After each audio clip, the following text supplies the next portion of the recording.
If you work as a manufacturing facilities engineer, installing a new piece of equipment can be as complex as the machinery itself. From prep work to alignment and testing, it's your team's job to put it all together.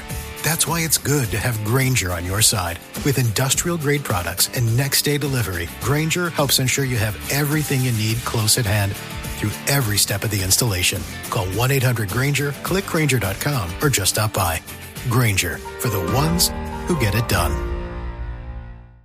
Si eres un luchador, Modelo es tu recompensa y este mensaje es para ti. Toleras un poco de todo para nunca defraudar a tu gente. Eres fuerte, eres valiente, eres el campeón del barrio.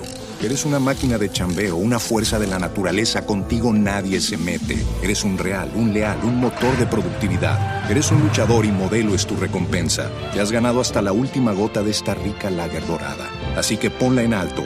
Modelo, la marca de los luchadores. Todo con medida. Cerveza importada por Crown Imports, Chicago, Illinois.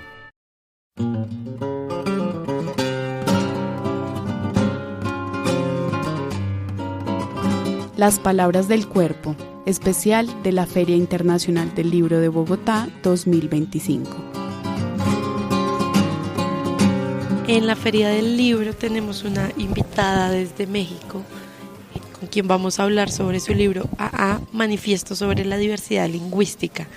Nos acompaña hoy Yasnaya Aguilar. Bienvenida, Yasnaya. Hola, muchísimas gracias por la invitación y un saludo a toda la audiencia. Este libro es una reunión de ensayos que tú has escrito, que has publicado sobre las lenguas nativas y la defensa de estas lenguas. Estos ensayos fueron publicados entre 2011 y 2015. ¿Cómo fue el proceso para llevarlos a convertirlos en este libro? Yo empecé a escribir sobre este tema porque sentía que había muy poco en medios. En esa época casi no se hablaba mucho del tema y sentía que había en el ambiente, digamos, muchos prejuicios. Entonces tenía como muchas ganas de decir cosas sobre mi experiencia como hablante de una lengua indígena y aprendiendo después otras lenguas y cómo crecí con eso. Y tiempo después, dos investigadores de la Universidad Nacional Autónoma de México y otras 4 de hecho, decidieron hacer una compilación de esos textos que yo no había pensado como libro y les agradezco mucho porque me regalaron, es como si los lectores, porque pues ellos y ellas me leyeron y me entregaron de regreso un libro. Y también tenía una actividad muy intensa en Twitter, ahora X, y en Facebook, y entonces como que fueron también sacando posts de ahí que pudieran dialogar con esos textos y fue así que editaron el libro. Yo en algún principio pensé en intervenir en el proceso, pero después decidí que no, que era mejor no intervenir y fue muy interesante porque había textos como uno que se llama Las lenguas indígenas escriben su carta a los Reyes Magos, que me parecía muy naif y que tal vez yo no hubiera seleccionado y que en este proceso quedó dentro del libro y que ha sido bien interesante la recepción de quienes lo leen. Les ha gustado mucho, ha tenido traducciones, entonces creo que fue importante soltar el proceso de la edición. Quisiera que nos contaras un poco tu experiencia de este proceso de hablar ayuk. Sí. Lo dije. Ay, gracias por ayuk al español y a interesarte luego por otras lenguas, por el ruso, demás.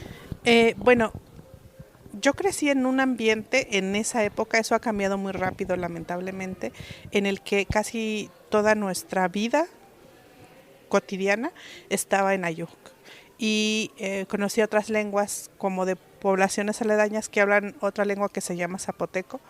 Entonces tuve ese privilegio, ¿no?, de jugar con otros niños en mi lengua y el español se veía como una lengua que estaba solo en la escuela. Y todavía me tocó lamentablemente esta represión de hablar mije en el salón de clases, ¿no? Eso tiene como política pública, dura mucho tiempo en México y pues nos daban que varazos en la mano, diferentes castigos. A mí ya me tocaron los más, digamos, los no tan, suaves, los más entre suaves, comillas, por así decir. Pero agradezco mucho y también crecí con una abuela que tenía mucho el don de la palabra, como que la buscaban para que diera discursos muy poéticos y elaborados, complejos, rituales, y para ella era muy importante la palabra. Entonces creo que desde niña estaba muy enamorada de las palabras, y cuando fui aprendiendo otras lenguas yo recuerdo cómo aprendí español. Y fue un proceso entre traumático, pero también muy bello, y creo que de ahí nace mi interés por las lenguas y por las palabras. Y hay algo muy importante, y es como de esta tradición oral, de estos lenguajes, de las lenguas nativas, que también hay bastantes acá en Colombia, como que eso se comparte con México, que cada país tiene más de 60 lenguas nativas. ¿Cómo cambia la forma de relacionarnos de acuerdo al lenguaje? ¿Cómo cambia esa cosmogonía y esa relación con las otras personas, con la naturaleza, a partir del lenguaje? Es que el lenguaje, o sea, estamos hechos de lenguaje. Eso es algo que yo he peleado mucho, como no ver la diversidad lingüística de las lenguas solo como un elemento cultural. Generalmente, a veces, tanto en el gobierno como en el movimiento indígena, confinamos la lengua al departamento de cultura, ¿sabes? Así como, bueno, lengua y cultura. Pero la lengua va más allá, es decir, yo amo las danzas de mi comunidad, amo la música de mi pueblo, pero es verdad que no estamos las personas todo el tiempo haciendo música o haciendo danza. Tienen un momento específico en que eso sucede, ¿no? Sin embargo, trata de vivir sin lenguaje. Desde que te despiertas y dices, ay, tengo que apagar el despertador porque me está molestando, quiero dormir 5 minutos más, ese pensamiento toma forma en una lengua. Te despiertas y vas a dar un discurso. Ahorita estoy utilizando una lengua, y el hecho de que nos estemos comunicando en esta lengua que estoy utilizando tiene que ver con una serie de eventos históricos y políticos. No es aséptico. Y si cualquier cosa, o sea, una discusión en el poder legislativo, las noticias, cómo se narra un partido de fútbol, todo eso está empapado de lengua. Incluso si veo videos en las redes sociales, esos videos están clasificados o tienen títulos en alguna lengua. Entonces, a diferencia de otras manifestaciones culturales, la lengua empapa nuestro ser, y no solo nuestro ser social, sino nuestro pensamiento, e incluso se cuela a un estado en el que no tenemos voluntad, que es cuando dormimos. Cuando dormimos hay presente una lengua, soñamos en lenguas. Recuerdo mucho la primera vez que soñé en inglés, por ejemplo, o la primera vez que soñé en español. Entonces, esto atraviesa y nos hace. Entonces, cuando tú intentas borrar una lengua, tienes que reprimir incluso el flujo cognitivo de las personas. Es una violencia muy fuerte. Entonces, la lengua configura lo político, es un territorio cognitivo que hay que defender, y que creo que no hemos visto qué tan importante es ese territorio cognitivo, cuando a veces solamente lo ponemos como dentro del folclore, como un elemento más del folclore de los pueblos, y no como un hecho político y cognitivo esencial que configura a toda persona. Y en México, ¿cómo ha sido cómo ha evolucionado esta defensa, o si no ha evolucionado también? Porque, como decíamos al inicio de la conversación, estos ensayos se publicaron entre 2011 y 2015. En estos 10 años, ¿tú cómo has vivido esa defensa del lenguaje en México? En México, bueno, creo que incluso en el mundo, en 2019, si no me equivoco, la UNESCO declaró el Año Internacional de las Lenguas Indígenas, y después el decenio. Estamos en pleno decenio de las lenguas indígenas. Se supone que los estados tendrían que estar haciendo muchas cosas para frenar. Si eres un luchador, Modelo es tu recompensa, y este mensaje es para ti. Toleras un poco de todo para nunca defraudar a tu gente. Eres fuerte, eres valiente, eres el campeón del barrio. Eres una máquina de chambeo, una fuerza de la naturaleza. Contigo nadie se mete. Eres un real, un leal, un motor de productividad. Eres un luchador, y Modelo es tu recompensa. Te has ganado hasta la última gota de esta rica lager dorada. Así que ponla en alto. Modelo, la marca de los luchadores. Todo con medida. Cerveza importada por Crown Imports, Chicago, Illinois. Digamos, la pérdida de las lenguas, porque hoy, como nunca en la historia de la humanidad, se están perdiendo lenguas, o sea, como jamás, a un ritmo que jamás. Se calcula que para 2100 más de la mitad de las actualmente 7000 lenguas en el mundo habrán muerto. Y no mueren así nomás porque sí, sino hay una violencia muy fuerte detrás. Lo que yo he visto en este cambio es que Uno, se habla mucho más del tema, hay muchos más colectivos, asociaciones civiles, etcétera, y eso me da mucho gusto. Somos más personas que estamos denunciando y haciendo acciones en colectivo, mucho más, ¿no? Por otro lado, el Estado hace políticas gatopardistas, como hace que las cosas cambien, pero que todo sigue igual. Hace 10 años se creó en México el Instituto Nacional de Lenguas Indígenas, que proviene de una ley, la Ley General de Derechos Lingüísticos de los Pueblos Indígenas de México, pero que es letra muerta. Y yo veo que hacen algo que yo llamo como estrategia confeti, o sea, como hacen una cosa por acá para que no digas que no están haciendo nada, otra cosa por allá. En el papel. Pero no hay una política pública articulada, no hay, digamos, algo que repare el daño que desde la política pública se hizo durante el siglo XX, y creo que eso está sucediendo en casi todos los países del mundo, con muchas excepciones, sobre todo de movimientos que vienen de abajo, ¿no? El caso de la lengua hawaiana, que estaba a punto de desaparecer y que ahora pues hay un proceso de recuperación, el caso del euskera en España, el caso del catalán, el caso del maori, y algunos otros procesos, pero que vienen de las bases. Pocas veces los estados han respondido de una buena manera, en muy pocos casos. Y de estos casos que mencionas del euskera, por ejemplo, ¿cuáles han sido las claves ahí para que este movimiento avance y se trabaje realmente por esa conversación, por esa conservación de lenguas maternas? Bueno, idealmente partiríamos de que debe haber una política pública lingüística. Es decir, tanto para todas las lenguas que conviven.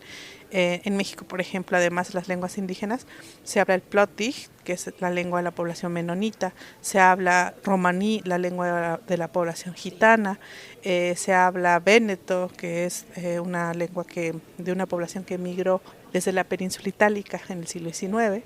Se habla también la lengua de señas mexicana, la lengua de señas maya, ahí está la enseñanza del inglés, también se habla seminol, una lengua criolla de población afro que llegó al territorio mexicano en el siglo XIX. Es decir, hay una diversidad lingüística muy grande, más allá de las lenguas indígenas, y entonces debería haber una política pública al respecto. No hay, y de eso debería, digamos, depender algo que se llama planificación lingüística. Y hay 3 tipos de planificación. Son la planificación de estatus, o sea, el estatus político y social que se le da a una lengua, eso se puede planificar, se puede hacer acciones para que tengan el mismo estatus todas las lenguas. La otra es la planificación de corpus, que es crear el corpus escrito de las lenguas o de su enseñanza, producción audiovisual, diccionarios, material didáctico, etcétera, y la planificación de adquisición, cómo garantizamos que una nueva generación de chiquitos y chiquitas adquieran esa lengua. En este proceso, casi en todo el mundo, un elemento fundamental del despojo lingüístico ha sido la escuela, el espacio escolar. Ese, por definición, vamos a Canadá, las escuelas residenciales, en el caso de Noruega con la población sami, que en las escuelas se les quitó la lengua, y en nuestro caso es claramente el uso del sistema escolar para eso. Entonces necesitamos, entre varias cosas, recuperar el control del sistema escolar, porque si ese fue un espacio para desplazamiento, debe ser un espacio de recuperación. En mi propio caso, yo tengo primitos o primitas que han adquirido mije en su casa, pero en cuanto llegan a la escuela, después de unos años dicen, lo entiendo, pero ya no lo desean hablar porque ya no es la lengua de socialización infantil. No tienen un espacio en el que puedan compartir. La escuela desplaza y pocas veces genera un bilingüismo equilibrado. Hay escuelas que por voluntad de profesores y profesoras muy comprometidos están haciendo las cosas diferentes, pero no es una política pública, no tienen materiales didácticos, no tienen preparación para enseñar español como segunda lengua, por ejemplo. Entonces, bueno, ahí creo que hay algo muy fundamental, pero acabo de ver que aquí, hoy en la mañana vi las noticias de que se había firmado un acuerdo para darle autonomía educativa a los pueblos indígenas. Estoy muy interesada, quisiera saber más del proceso, porque eso en México con un sistema escolar tan centralizado se ve lejano, además de que la escuela pues sigue siendo un instrumento ideológico del Estado. Esa formación desde la infancia es muy importante como para mantener y conservar también lo que es tradición oral, lo que son como conocimientos de los pueblos que se van perdiendo a medida que se va perdiendo la lengua también. Pues hemos visto un poco el riesgo de esta interacción desbalanceada con otras lenguas. Pero ¿cuál podría ser una ganancia para una lengua nativa al interactuar con el español, con el inglés? Para empezar, antes de la conformación de los Estados-nación, la norma en muchos espacios era el multilingüismo. Vemos en un espacio como mi región, en donde el náhuatl tenía una gran presencia, el mije. Todavía conozco personas que hablan zapoteco, mije, español. Eso me parece más impresionante que hablar inglés, español, francés, porque pues al final esas tres son lenguas indoeuropeas, tienen el mismo patrón de ordenamiento, sujeto, verbo, objeto, es decir, el salto cognitivo no es tan grande, vienen de una misma raíz. Pero hablar zapoteco, de una lengua otomangue tonal, hablar mijezoque, que es de la lengua familia mijezoquiana, y hablar una lengua indoeuropea, es un salto cognitivo impresionante. A mí me encantaría ver el cerebro de esas personas. Entonces, la norma era el multilingüismo.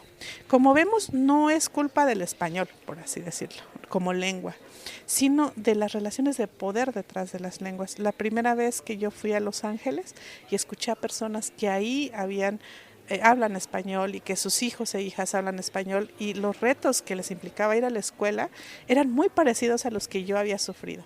Entonces allá el español es una lengua sin estado, sin el respaldo de un estado, y entonces cuando eso pasa sufres lo mismo que muchas lenguas discriminadas. ¿Ven que no es la lengua? Es el estatus político detrás de ella. El contexto que la rodea. Exactamente. Hablar español en Estados Unidos hace 5 años no es lo mismo que en este contexto político en el que está ese país. Exacto, e incluso hace 5 años, incluso era difícil, ahora lo es más, y vemos que siempre hay un trastorno político. Los movimientos de derecha abogan por el monolingüismo, eso es muy interesante. En Estados Unidos el movimiento English Only Movement, que apoya a Trump, y que lo primero que hace Trump es borrar la página en español de la Casa Blanca, y por primera vez en la historia que ese país no tenía una lengua oficial a nivel federal, declara el inglés como lengua oficial. Entonces, hay una apuesta por el monolingüismo, vimos con la época franquista en España, es decir, derecha y monolingüismo es como... Van de la mano. Van de la mano, pero además con tantos estudios que nos demuestran que el multilingüismo tiene ventajas cognitivas, culturales, el entendimiento de las personas, y bueno, esto va como en contra de eso. Sin embargo, creo que los pueblos indígenas, la mayoría en México somos bilingües, la población indígena. Los monolingües son las personas que solo hablan español, lo cual es una lástima, porque eso es un efecto de una política estatal. Podrían hablar más lenguas, sería lo natural, digamos. Hay que hacer todo un esfuerzo. O sea, lo natural en las sociedades humanas es el multilingüismo, porque el cerebro permite aprender muchas lenguas. Y lo no natural, lo que hay que hacer un esfuerzo es imponer una sola. Esa sí necesita mucho esfuerzo y presupuesto. Y tiempo, porque esto es algo que viene hace 200 años. Exacto. Entonces, en la interacción con otras lenguas, pues hay muchas ventajas culturales, lingüísticas, y los pueblos indígenas hemos siempre estado abiertos a ese multilingüismo que tanto bien nos hace y que podemos conocer. El problema es cuando esto es sustractivo. Y hay una falsa, siempre a mí me dicen, ay no, ¿por qué van a hablar lenguas indígenas? Son del pasado, como si nosotros no viviéramos y las habláramos en el presente, sino también dicen, mejor que aprendan inglés. Y esa es una falsa disyuntiva, ¿sabes? Es decir, el cerebro humano no dice, oh, ¿quieres aprender inglés? Desinstala tu mije porque no cabe. El ser humano puede aprender muchas lenguas, muchas personas que hablan políglotas, todos podemos, estando en el contexto adecuado. Entonces, no es como inglés o mije o inglés o lengua indígena, es todas al mismo tiempo. Es posible, y creo que es importante pensar en un mundo y en sociedades multilingües que ya existieron y que más bien fueron impuesto el monolingüismo, ¿no? Yasnaya, ¿y tú cómo has visto esta preservación de las lenguas nativas, sobre todo en Sudamérica? ¿Cómo ha sido esa evolución, por ejemplo, en el Cono Sur, con los mapuches? ¿Cómo ha sido el trabajo de ellos? ¿Qué podemos aprender también de esa experiencia de allá? Cada caso creo que es muy distinto. Pero en general, pues los estados latinoamericanos han apostado por, como dice el nombre, latinizar nuestros territorios, ¿no? Y a veces ignoramos que, pues como existen 200 países en el mundo, un poquito menos, un poquito más, por ahí, y hay 7,000 lenguas, eso quiere decir que hay lenguas indígenas casi en todos los países del mundo. La gente se sorprende mucho cuando se dan cuenta que en Argentina hay lenguas indígenas, porque se piensan como países muy blanqueados, que en Chile hay lenguas indígenas, que en Noruega hay, que en Francia, además del francés, se hablan otras 10 lenguas regionales preexistentes al Estado francés. Entonces, bueno, cada una ha respondido de maneras distintas y también de las políticas de exterminio, ¿no?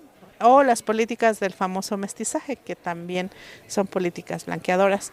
Entonces depende ¿Qué es ese mucho. caso particular de Argentina y Chile? Yo creo que ahí, por ejemplo, lo que yo conozco del movimiento mapuche me interesa mucho porque creo que han podido, digamos, posicionar el hecho que lo lingüístico es político. Eso es muy importante, y también que tienen muchos procesos de recuperación lingüística. Sin embargo, yo creo que también tiene que ver con el gran desplazamiento de la lengua y la migración. Entiendo que aproximadamente, bueno, por favor, si se puede corroborar este dato, el 12% de la población mapuche habla mapudungún, o sea que es un porcentaje no tan alto. En el caso del pueblo mije, más del 80% hablamos todavía mije, pero esto se puede perder en una generación. Las escuelas de inmersión que tienen, las escuelas de verano, los retiros lingüísticos son faros para que alumbran nuestro caminar en el caso del pueblo mije, y estamos pues muy interesados en ese proceso. Y eso, entender que lo lingüístico es político, pero también esto atraviesa las políticas de reconocimiento de cada estado. En México, por ejemplo, durante mucho tiempo, hasta 2000, para que, o sea, ser indígena era hablar una lengua indígena, o sea, para el Estado. Tú dejabas de hablar la lengua indígena y te dejaba de contar como indígena. Ahora eso ha cambiado un poco, pero en los hechos sigue siendo lo mismo. Yo he preguntado, por ejemplo, cuántas personas indígenas fallecieron por COVID, y lo que me responden es cuántas personas hablantes de lengua indígena. Mientras que en el caso mapuche, en Chile al menos, tiene que ver con el apellido, por ejemplo. Entonces no tiene que ver con la demostración lingüística. Entonces y en Estados Unidos pues tiene que ver con la cuota de sangre, ¿no? El porcentaje, el blood quantum. Entonces cada estado tiene mecanismos para determinar que alguien es indígena o no.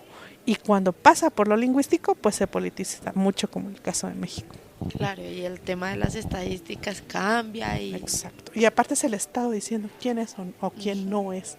Hay un control ahí muy perverso, me parece. Y bueno, hay otro espacio para ir cerrando. Quisiera que habláramos de esa preservación a través de la literatura, de pasar de esa tradición oral al conocimiento escrito en lenguas nativas, la poesía en lenguas nativas. ¿Cómo ha sido tu experiencia en ese campo?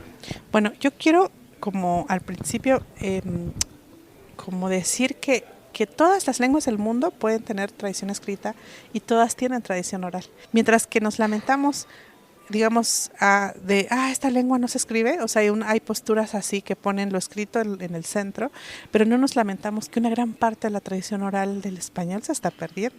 Ya todo está en libros, en refraneros, pero estos espacios en donde se socializaba la tradición oral del español no está.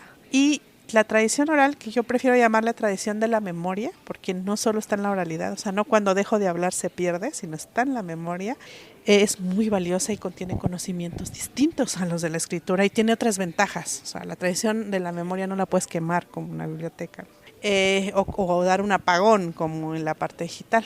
Entonces, creo en el derecho de todas las lenguas a contar con esos mecanismos de transmisión de conocimiento. Y bueno, muchas lenguas indígenas, uno de los lugares en los que surgió la escritura de manera espontánea, una es China, la otra es Mesopotamia y la otra es Mesoamérica. Entonces, una de las evidencias más antiguas de escritura en el mundo pues está en lenguas mijesoquianas, justamente en la lengua que hablo, que es algo que no te enseñan.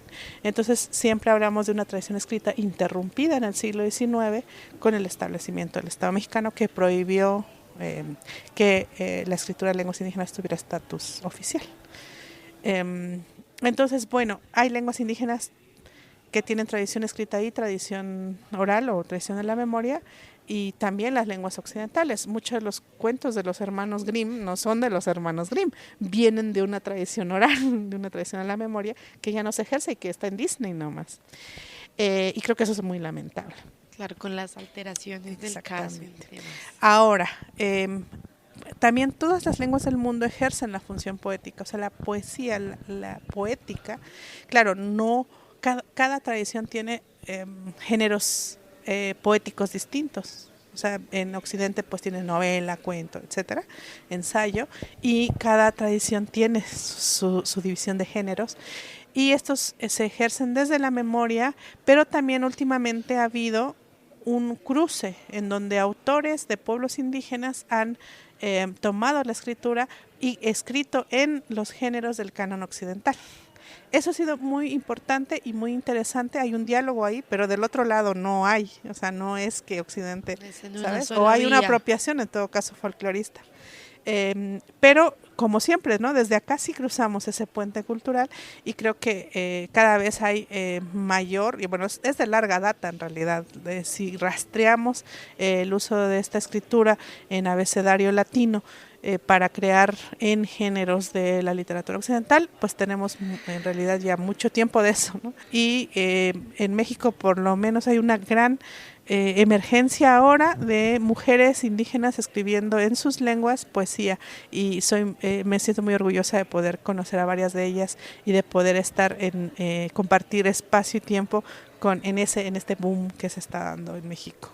¿Y nos puedes dar algunos nombres de estas poetas para acercarnos a sus historias? De las poetas, digamos ya clásicas, consagradas, creo yo, está Briseida Cuevas Copp, ella es maya, está Irma Pineda, zapoteca, Natalia Toledo, zapoteca, Enriqueta Lunes, tzotzil, y ahora toda una emergencia de nuevas poetas muy jóvenes como Ateni Miyahuatl en náhuatl, como Susi Benzulul, tzotzil, y bueno, seguramente estoy dejando ahí muchos nombres porque son muchas y están en emergencia. Diana Domínguez, que es mije, con también una excelente poesía, y que están escribiendo en 2 lenguas. Estamos tratando también de crear un sistema de traductores para que no se autotraduzcan, y bueno, he tenido la fortuna de poder ser traductora de poesía de Diana, que escribe en mije y que traduzco yo a español. Para cerrar con esta invitación, con este abanico de nombres que nos compartes. También Rubí Tzanda, Purépecha, sí. Una gran poeta también. Quisiera que nos dijeras cómo es el proceso, o qué herramientas podemos tener también para que los jóvenes y otro público se interese por la lengua nativa, tanto los niños en las comunidades, pero también desde afuera, para que crucemos esa barrera que dices que es unidireccional en muchos casos. Yo creo que es muy importante algo que un lingüista conocí, Michel Uny, muy comprometido con estas causas, llama language awareness, que es sería como conciencia lingüística, pero es decir, estar conscientes de la diversidad, o sea, tener una educación en donde puedas saber que vives en un mundo que es multilingüe, y que en tu vida cotidiana tal vez no vas a aprender 10,000 lenguas, pues digo, tampoco hay tantas, pero quiero decir, puedes tal vez educar, y hay que cambiar los currículos en la diversidad, y esto no solo con las lenguas, en general la diversidad sexogenérica, de preferencia, o sea, de todo tipo, la diversidad de pieles, o sea, una apuesta en este mundo que está yéndose como hacia la derecha, y que todo lo que es diverso llama woke, es muy importante apostarle a eso.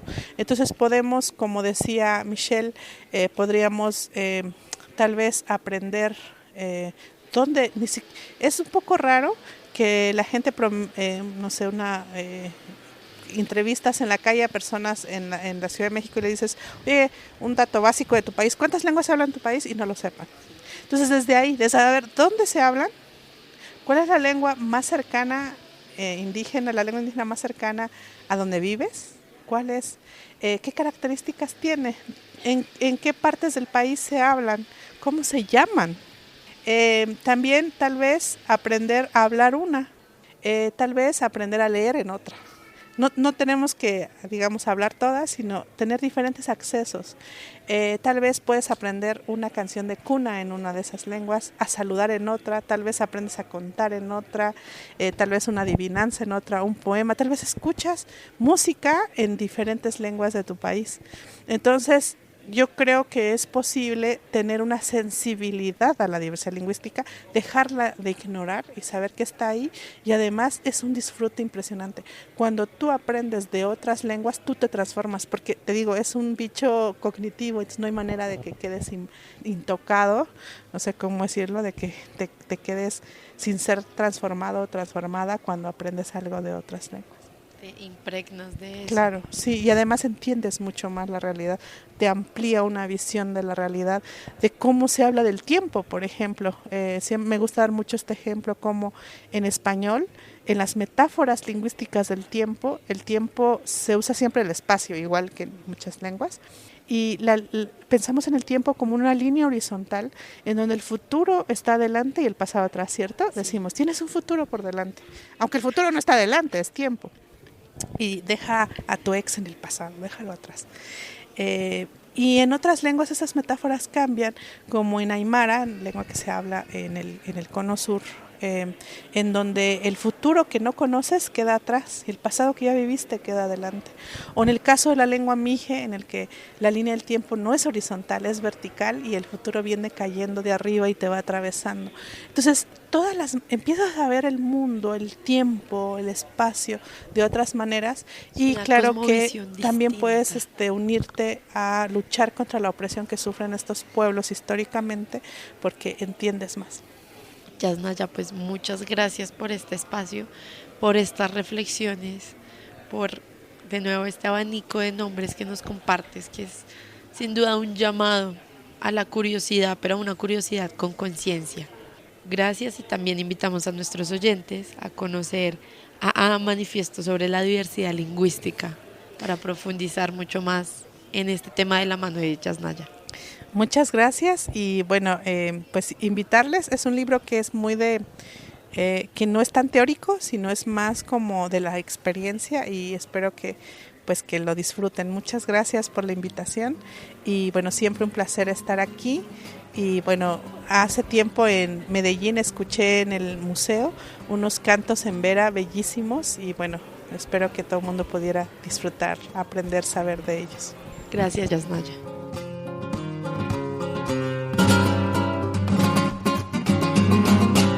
Este espacio hace parte de Las Palabras del Cuerpo, especial de la Feria Internacional del Libro de Bogotá 2025 en la HJCK, El Arte de Escuchar.